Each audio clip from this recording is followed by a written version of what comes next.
अल्पसंख्याकांच्या कल्याणासाठी पंतप्रधानांच्या नवीन 15 कलमी कार्यक्रमाचा आढावा महाराष्ट्र राज्य अल्पसंख्याक आयोगाचे अध्यक्ष प्यारे खान यांनी आज कोल्हापूर जिल्हाधिकारी कार्यालयात घेतला। यावेळी जैन अल्पसंख्याक महामंडळाचे अध्यक्ष ललित गांधी, जिल्हाधिकारी अमोल येडगे, कोल्हापूर महानगरपालिका आयुक्त डॉक्टर के मंजुलक्ष्मी, जिल्हा परिषदेचे मुख्य कार्यकारी अधिकारी कार्तिकेयन एस आदींची प्रमुख उपस्थिती होती।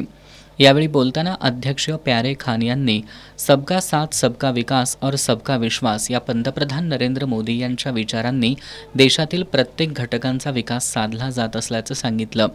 अल्पसंख्याक समाजाच्या सर्वांगीण विकासासाठी शासनाच्या वतीनं अनेक योजना आणि उपक्रम राबवण्यात येत आहेत।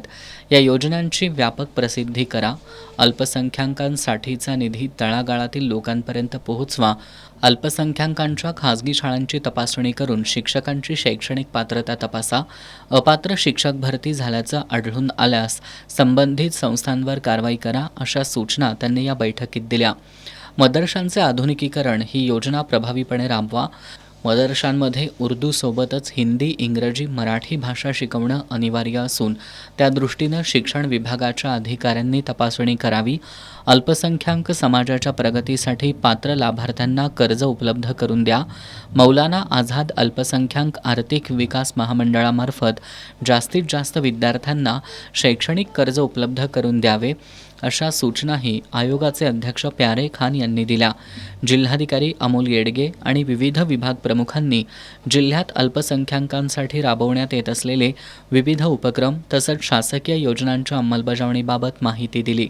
बैठकीला इचलकरंजी महानगरपालिका आयुक्त पल्लवी पाटील, प्रभारी पोलीस अधीक्षक निकेश खाटमोडे, जिल्हा ग्रामीण विकास यंत्रणेच्या प्रकल्प संचालक सुषमा देसाई, प्राथमिक शिक्षणाधिकारी मीना शेंडकर, मौलाना अब्दुल कलाम आझाद अल्पसंख्याक महामंडळाचे जिल्हा व्यवस्थापक उदय कांबळे तसंच संबंधित अधिकारी उपस्थित होते।